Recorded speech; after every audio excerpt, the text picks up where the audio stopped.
សូមជូនរឿងស្នេហ៍និរា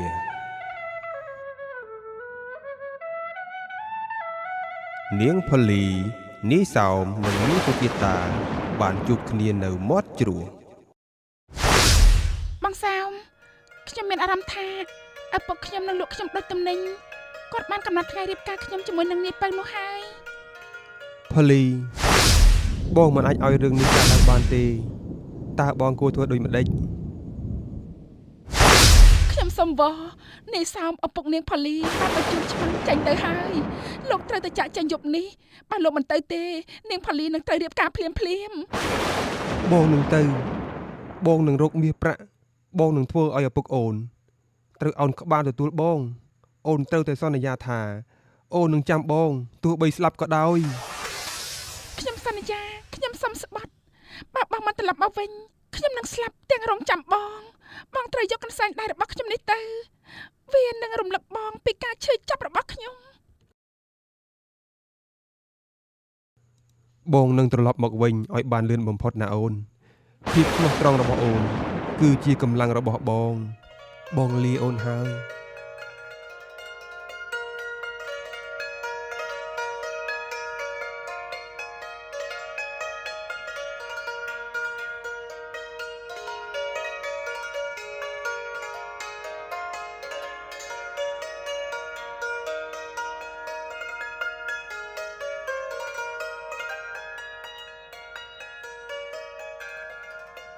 លុះស្អែកឡើងនីសោមក៏បានទៅផ្ទះមេភូមិ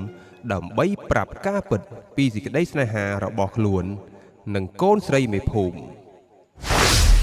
លោកមេភូមិខ្ញុំនិងផូលីបានស្រឡាញ់គ្នាយូរមកហើយហេតុអ្វីលោកមេភូមិលក់កូនស្រីទៅឲ្យគេដូច្នេះឯងហ៊ានលួចស្រឡាញ់កូនស្រីអញហីឯងមើលនាយពៅណែគេមានដីធ្លីរាប់រយហិកតាលោកមេភូមិកុំខឹងវាអីស្នេហាវាយកទៅដូរស្បែកជើងមិនបានផងខ្ញុំនឹងទិញសម្លៀកបំពាក់និងគ្រឿងអលង្ការជាច្រើនដើម្បីឲ្យអូនផលីបំភ្លេចវាបានលោកមេភូមិចាំមើលចុះខ្ញុំនឹងត្រឡប់មកវិញហើយខ្ញុំនឹងបង្ហាញលោកថាទ្រព្យសម្បត្តិពិតប្រាកដគឺស្ថិតនៅក្នុងបេះដូងឯងទៅរកទ្រព្យដ៏ល្ងងខ្លៅរបស់ឯងទៅយើងមិនដែលខ្វល់ពីមនុស្សដូចឯងទេបងបានធ្វើឲ្យកូនស្រីរបស់យើងឈឺចាប់ភាពក្រអឺតក្រទមរបស់បងនឹងនាំមកនៅសោកនាដកម្ម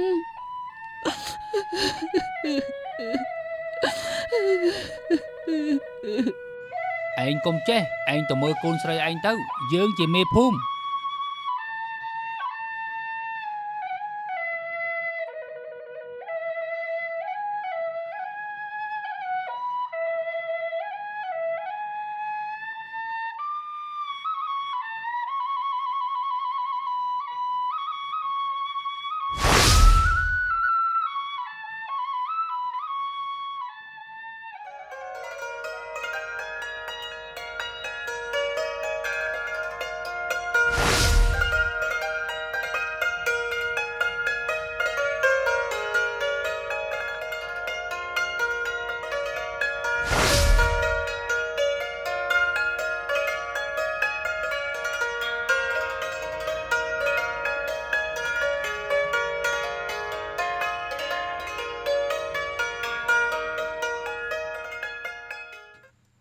នីសោមធ្វើដំណើរទាំងយប់ហើយបានជួបនឹងតាលាក់នៅតាមផ្លូវលោកតាខ្ញុំខ្លាចបាត់បង់អូនផូលីណាតើគួរតែបន្តដំណើរទៅមុខឬត្រឡប់ទៅវិញដើម្បីការពារនាងក្មួយកំពុងរត់ប្រណាំងជាមួយស្រមោលនៃពេលវេលាមាសប្រាក់អាចរកបានតែពេលវេលាដែលបាត់បង់ទៅហើយមិនអាចទិញមកវិញបានទេណាក្មួយទៅរកមាសប្រាស់ចោះតែត្រូវចាំថាភាពលោភលន់អាចធ្វើឲ្យក្មួយភ្លេចគោលដៅពិតទ្រព្យសម្បត្តិពិតគឺមិនមែនជាមាសទេតែជាវត្តមានរបស់អ្នកដែលក្មួយស្រឡាញ់នៅក្បែរណាក្មួយបាទលោកពូខ្ញុំនឹងត្រឡប់មកវិញឲ្យបានលឿនបំផុតខ្ញុំនឹងមិនភ្លេចការឈឺចាប់របស់អូនផូលីឡើយ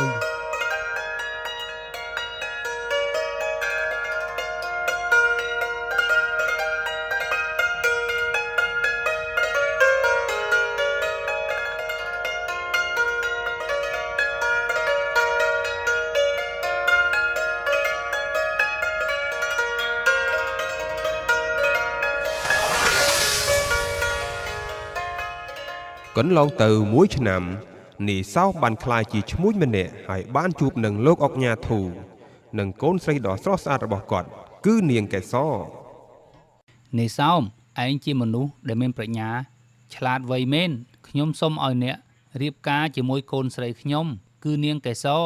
អ្នកនឹងក្លាយជាអ្នកមានបំផុតនៅក្នុងតំបន់នេះភ្លាម លោកសោមខ្ញុំអាចជួយលោកឲ្យបានដល់គោលដៅលឿនជាងមុនលោកមិនចាំបាច់តស៊ូតែម្នាក់ឯងទេ សូមលោកអុកញ៉ានិងកេសរអភ័យទោសផង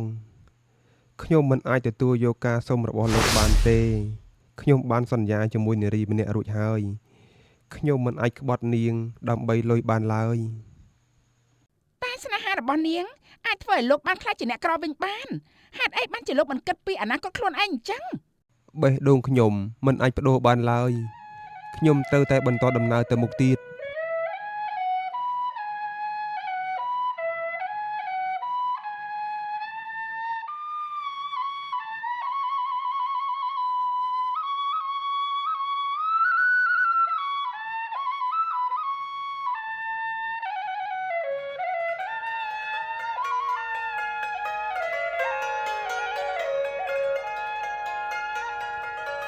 នៅឯភូមិនាងផលីធ្លាក់ខ្លួនឈឺយ៉ាងខ្លាំងបន្ទាប់ពីឪពុករបស់នាងបង្ខំឲ្យរៀបការជាមួយនឹងនាយពៅធ្វើឲ្យនាងបាយមិនបានគេងមិនលក់រហូតធ្លាក់ខ្លួនឈឺជាទម្ងន់ នាងសុជាតានាងត្រូវតែបញ្ចុះបញ្ចូលអូនផលីឲ្យស្រឡាញ់ខ្ញុំបើនាងធ្វើបានខ្ញុំនឹងប្រគល់មាសប្រាក់ឲ្យនាងជាទីគាប់ចិត្ត នាយពៅនាយគ្មានតម្លៃទេស្នេហារបស់នាងផលីនឹងនាយសោមគឺថ្លៃជាងមាសរបស់លោកទៅទៀត ឯងទទួលបានអ្វីនាងនឹងស្លាប់ណាឯងនឹងបាត់បង់មិត្ត ទោះជាមិត្តខ្ញុំស្លាប់ទៅក៏ដោយក៏ខ្ញុំនៅតែមានកិត្តិយសខ្ញុំមិនលុបមិត្តភក្តិរបស់ខ្ញុំដូចជាលោកទេ ការស្លាប់និងការសោកស្ដាយរបស់ឪពុកនាងផលីចិត្តដាច់ខ្យល់ស្លាប់លោកមេភូមិទីបំផុតបានដឹងខ្លួនហើយហៅអ្នកបម្រើមកជួប នាងនេះនាងឆាប់ទៅតាមនេសៅមកប្រាប់ថាខ្ញុំលេងចង់បានមាសប្រាក់ទៀតហើយឲ្យគេវិលមកឲ្យលឿន តែលោកមេភូមិខ្ញុំមិនដឹងថាគាត់នៅឯណាទេគាត់បានទៅយូរណាស់មកហើយ ឯងទៅរកដល់ណាក៏ទៅធ្វើម៉េចឲ្យតបានជួបនេសៅហៅគេមកថាខ្ញុំចង់ជួបគេ បងនាងចិត្តស្លាប់ហើយយឺតពេលហើយបងនាងបានរងចាំបងសោមដល់ថ្ងៃចុងក្រោយ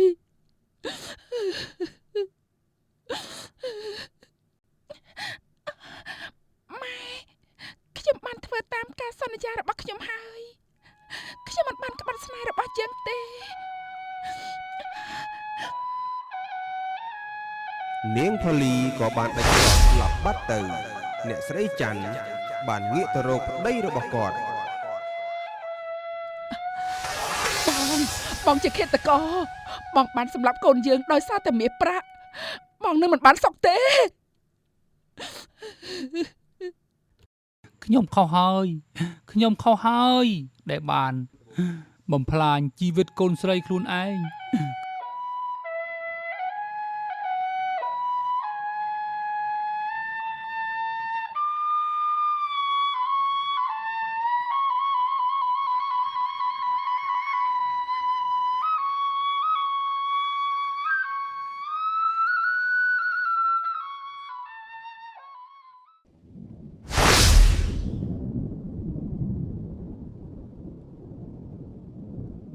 ការវិលត្រឡប់ដ៏ជូរចត់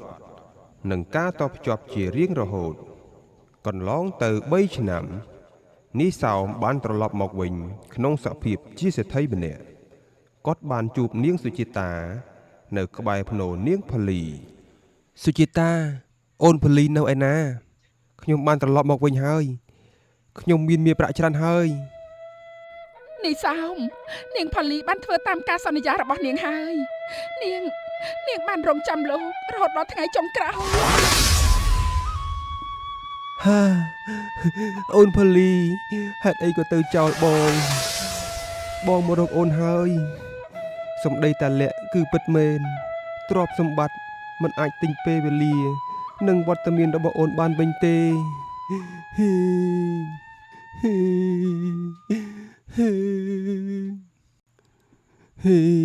សុជាតាតើអូនផលីមានបាននិយាយអ្វីទេមុនពេលស្លាប់តើនាងនឹកដល់ខ្ញុំទេ នាងបាននិយាយថាខ្ញុំបានធ្វើតាមការសន្យារបស់ខ្ញុំហើយខ្ញុំមិនបានក្បត់ស្នេហ៍របស់យើងទេនាងបានសុំគេយកនាងមកកប់នៅទីនេះដើម្បីរងចាំលោក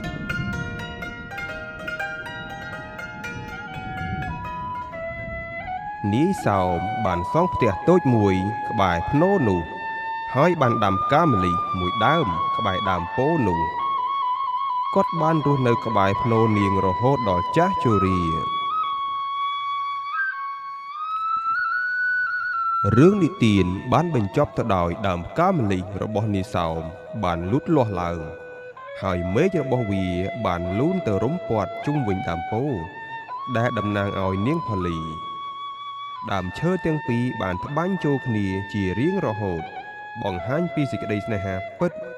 ដែលបានឈ្នះលើមាសប្រាក់និងសេចក្តីស្លាប់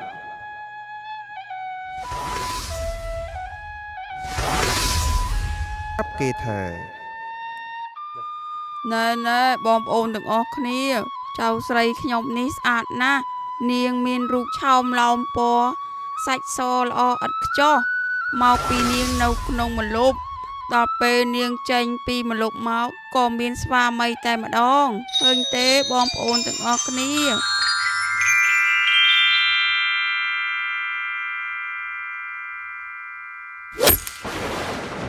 មានរឿងនិទានដំណាលថា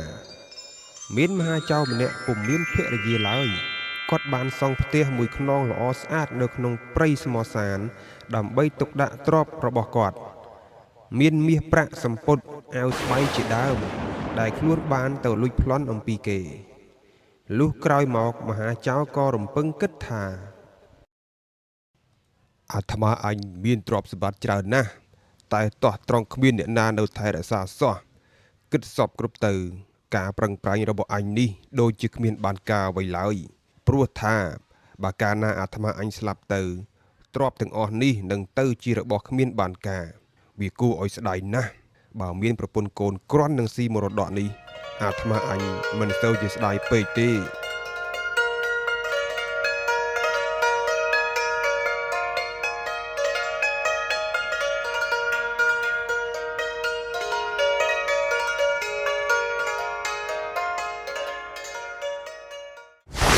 គិតហើយមហាចៅក៏ជិះសេះទៅក្រវ៉ែលភូមិអ្នកស្រុករំពៃគយគុណមើលក្មេងប្រុសស្រីដែលកំពុងលេងខ្លែងនៅក្នុងភូមិមួយហើយក៏ឃើញនាងតូចម្នាក់មានរូបឆោមស្អាតសមរម្យមានសាច់ឈាមស្រស់ថ្លាគួរឲ្យស្រឡាញ់ក៏និយាយលួងលោមក្មេងនោះហើយបញ្ឆោតនាំនាងយកទៅនៅក្នុងផ្ទះរបស់ខ្លួនសួស្ដីក្មួយស្រីនេះប្រាក់ពូឲ្យក្មួយតើក្មួយយកទេចាពូខ្ញុំយកពូខ្ញុំយកបើក្មួយចង់បានប្រាក់ច្រើនក្មួយទៅនៅជាមួយពូទៅណានៅផ្ទះរបស់ពូមានទ្រព្យប្រាក់ច្រើនណាស់ចាពូខ្ញុំចង់បានប្រាក់ខ្ញុំនឹងទៅនៅជាមួយពូចាបន្ទាប់ពីនិយាយលួងលោមក្មេងស្រីរួចហើយមហាចៅក៏បានយកក្មេងនោះទៅនៅក្នុងផ្ទះរបស់ខ្លួន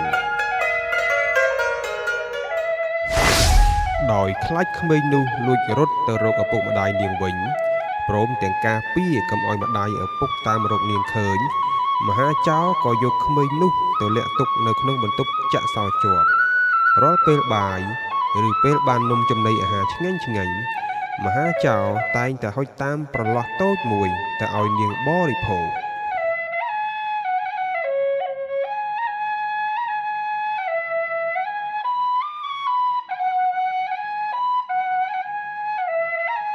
ក្មេងស្រីនោះ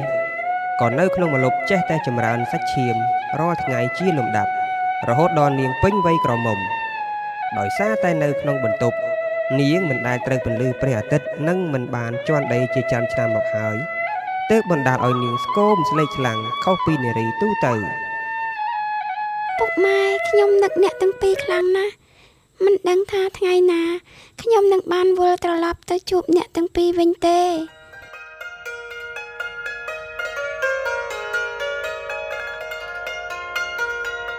មិនដឹងសុខទុក្ខពុកម៉ែយ៉ាងណាទេ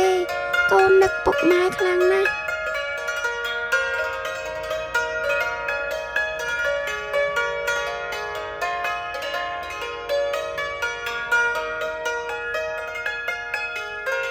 មហាចៅភ័យណាស់មិនដឹងជាកូនមានជំងឺអ្វីទេក៏ត្រាច់ទៅក្នុងភូមិស្រុកក៏បានជួបនឹងដូនចាស់ម្នាក់ជាយាយម៉បមហាចៅក៏និយាយអង្វរសូមអញ្ជើញដូនចាស់ឲ្យមកជួយមើលរោគកូនខ្លួនយាយម៉បមកដល់ចូលទៅសួរសុខទុក្ខនាងហើយយល់ការក៏ប្រាប់នាងថា អូចៅស្រីចៅគ្មានជំងឺអីទេព្រោះរូបចៅពេញវ័យហើយគ្មានជំងឺអីទេជំងឺនេះវាធ្វើឲ្យចៅចុកខ្នងចុកចង្កេះរហូតឡើងដៃជើងចៅកំភៃអីចាំយាយផ្សំថ្នាំឲ្យចៅផឹកចៅនឹងបាត់ហើយចាលោកយាយចៅអរគុណលោកយាយច្រើនហើយ មិនអីទេចៅខំផឹកថ្នាំនេះទៅចៅនឹងជីហើយសាច់ឈាមចៅនឹងស្រស់ថ្លាមកវិញហើយចៅ ខ្ញុំស្មានថាកូនខ្ញុំមានជំងឺអីមិនដឹងថាកូនខ្ញុំពេញវ័យយ៉ាងចឹងសោះខ្ញុំអរគុណលោកយាយច្រើនហើយកូនស្រីកូនខំញ៉ាំថ្នាំដែលលោកយាយឲ្យនេះកូននឹងបានជាសះស្បើយកូនកុំបារម្ភអីជំងឺកូននឹងប្រសើរឡើងវិញ នៅពេលដែលយាយម៉បបានមើលថែកូនចៅនោះមកគាត់ចេះតែសង្កេតឃើញរឹកពីនឹងរូបឆោមនាងល្អណាស់ក៏គួចចិត្តទុកថានឹងសម្លឹងរកមើលកំលោះរូបណាម្នាក់ឲ្យសមគ្នាជាមួយនឹងនាងលុះកូនស្រីមហាចៅផឹកថ្នាំរួចក៏បានធូរស្រាលរោគហើយយាយម៉បចូលទៅសំពះសុំលាមហាចៅហើយផ្ដាំមហាចៅមិនឲ្យឃុំនាងនៅក្នុងបន្ទប់តទៅទៀតទេមហាចៅបានយកមាសប្រាក់ខ្លះជូនជាទ្រនឹបជូនដល់យាយម៉បហើយជូនយាយម៉បត្រឡប់ទៅផ្ទះវិញពេលរៀបចេញទៅយាយម៉បនឹកក្នុងចិត្តថា ផ្ទះមហាចៅនេះឆ្ងាយដាច់ស្រយាលពីភូមិស្រុកគេណាស់ឯព្រៃទៀតសោតក៏ស្ងាត់គួរឲ្យខ្លាចប្រសិនបើអញត្រូវការចង់មកទីនេះម្ដងទៀតតើធ្វើម៉េចនឹងរកផ្លូវឃើញ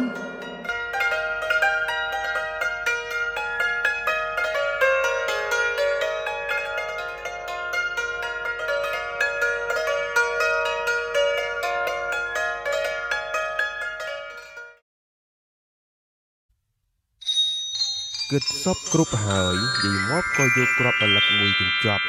ដែលដាក់តាមខ្លួនដើរតាមក្រោយតាមមហាចៅយាយដើរបណ្ដាចាប់គ្រាប់រលឹករយបណ្ដារហូតមកដល់ផ្ទះគាត់វិញ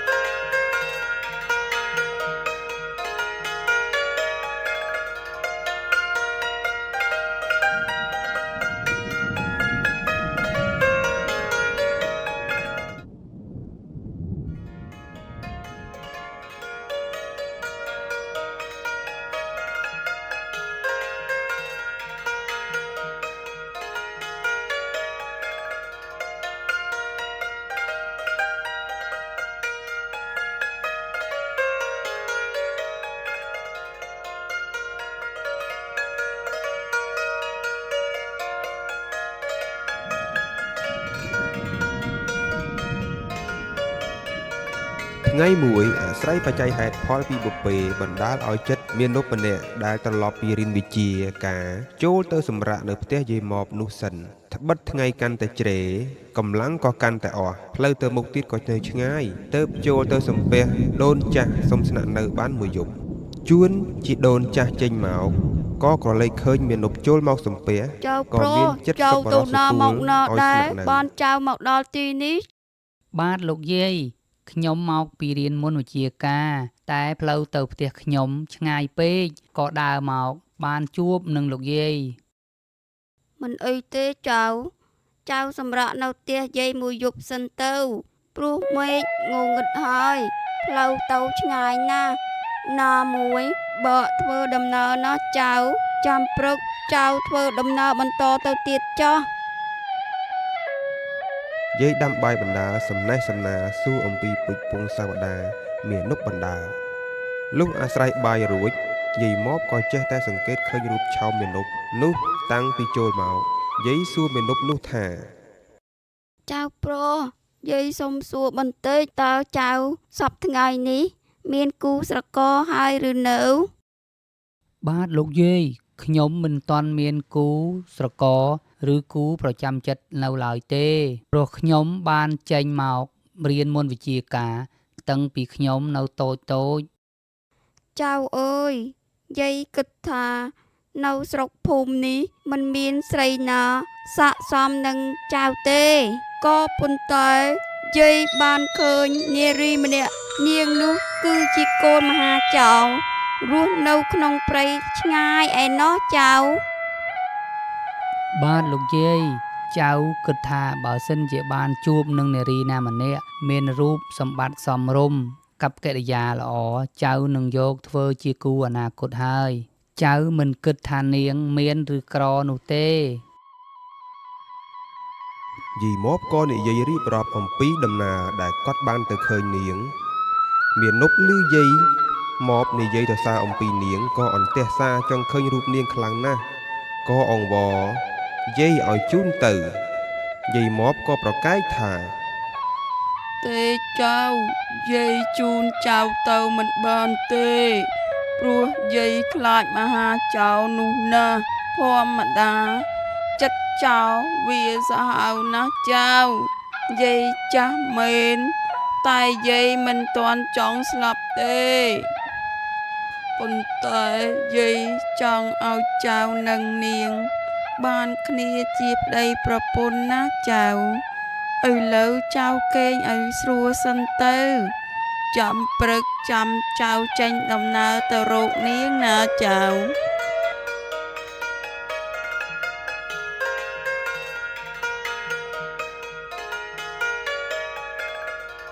យប់នោះបរោះនេះចេះតែគិតសពគ្រប់ដេកក៏មិនលក់ដោយផ្លាច់កន្លែងផងទន្ទឹងចាំឲ្យតែភ្លឺឆាប់នឹងបានទៅជួបនាងផងណាមួយគិតបារម្ភអំពីដំណើរក្នុងព្រៃតែម្នាក់ឯងណាមួយគិតដល់គ្រោះថ្នាក់ជាមួយមហាចៅ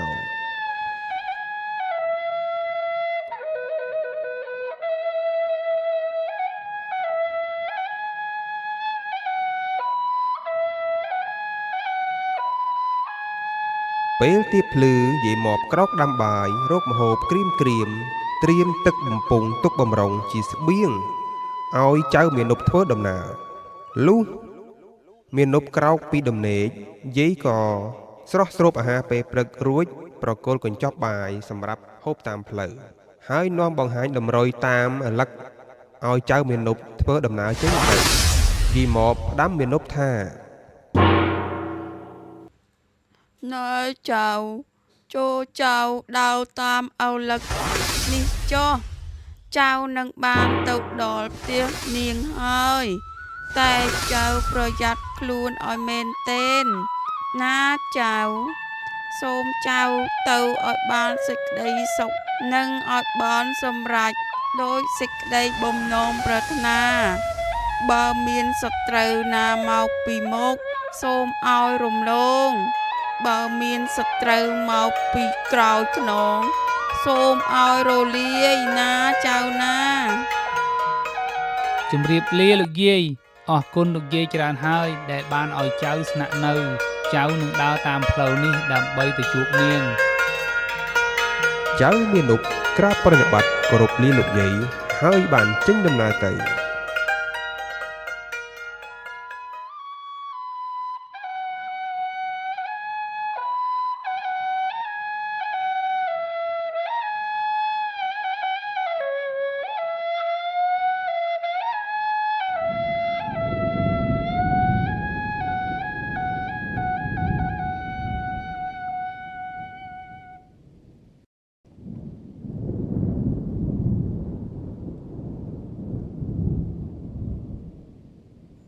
ថ្ងៃជ្រេបន្តិចទើបមានុបទៅដល់ផ្ទះមហាចៅ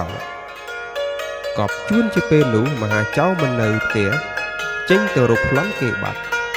នៅតែកូនស្រីឲ្យចាំផ្ទះម្នាក់ឯង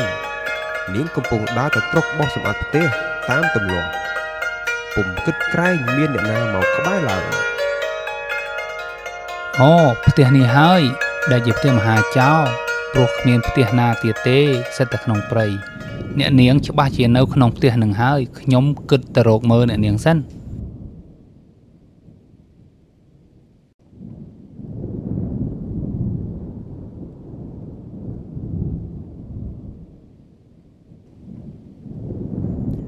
ឯចៅមានុបទៅលបគយគុណឃើញថានាងនៅផ្ទះតែម្នាក់ឯងក៏ប្រថុយស្រែកហៅនាងឮសូរមាត់មនុស្សចម្លែកនាងភ័យណាស់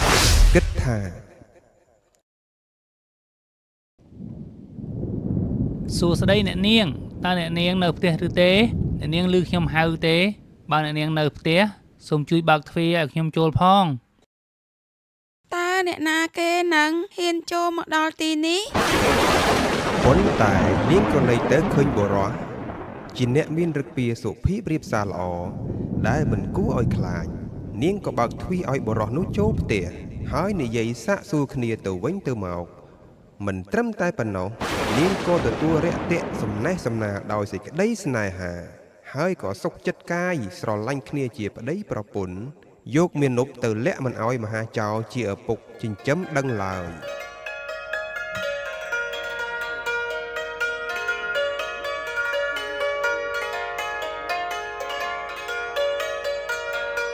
វេលាក្រោយមកមហាចៅសង្កេតឃើញឫកពាកូនស្រីខុសប្លែកពីធម្មតាគឺឃើញនាងតែងខ្លួនជានិច្ចកាលធ្វើការងារសពសារពើក្នុងផ្ទះដោយមិនបាច់ឪពុកដាស់តឿនឡើយដូចជាចង់ផ្គប់គួនមនុស្សណាម្នាក់ដែលជាទីពេញចិត្ត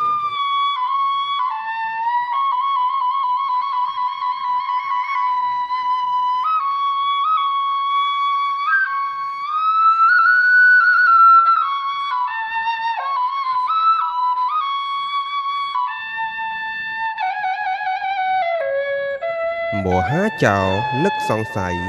ហើយសង្កេតតាមដានកូនស្រីក៏ឃើញប្រុសម្នាក់មានរូបរាងស្អាតសង្ហានៅក្នុងផ្ទះក៏អន់ចិត្តនឹងកូនស្រីលាយនឹងសេចក្តីអៀនខ្មាស់បរោះជាប្តីនាងនោះផងក៏ដើរចេញពីផ្ទះបាត់ទៅ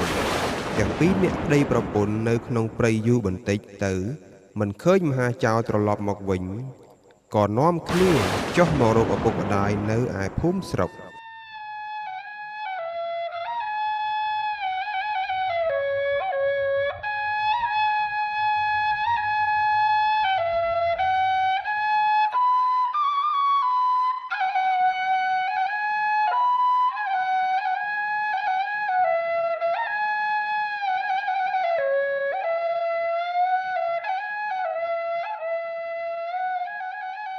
លុះមកដល់ភូមិហើយក៏នាំគ្នាចូលទៅអរគុណយាយម៉បព្រមទាំងជូនរង្វាន់គាត់ខ្លះទៀតផងយាយម៉បមានចិត្តត្រេកអរជាខ្លាំងដើរប្រាប់អ្នកជិតខាងឲ្យមកមើលនាងដោយថ្លែងបោបាច់ប្រាប់គេថា ណែបងប្អូនទាំងអស់គ្នាចៅស្រីខ្ញុំនេះស្អាតណាស់នាងមានរូបឆោមឡោមពណ៌សាច់សល្អឥតខ្ចោះមកពីនាងនៅក្នុងម្លប់ដល់ពេលនាងចេញពីម្លប់មកក៏មានស្វាមីតែម្ដងឃើញទេបងប្អូនទាំងអស់គ្នាអូពិតមែនហើយពិតជាស្រស់ស្អាតមែនពិតជាស្រស់ស្អាតមែន ខ្ញុំមានកូនខ្ញុំនឹងឲ្យកូនខ្ញុំចូលម្លប់ដែរហើយ នឹងហើយអ្នកស្រុកឃើញដូច្នោះក៏នាំគ្នាយកកូនដែលដល់អាយុគ្រប់ការទៅទុកក្នុងបន្ទប់ដើម្បីឲ្យកូនសស្អាតដូចនាងដែរហើយក៏ជាប់ជាទំនៀមទម្លាប់រហូតមកដល់សពថ្ងៃនេះរឿងក្រមុំចូលម្លប់សន្មតថាចប់ដោយបរិបូរណ៍រាល់កាយវិការខុសឆ្គងសូមខន្តីអភ័យទោសសូមចុច Subscribe ដើម្បីទទួលបានវីដេអូថ្មីៗបន្តទៀតសូមអរគុណ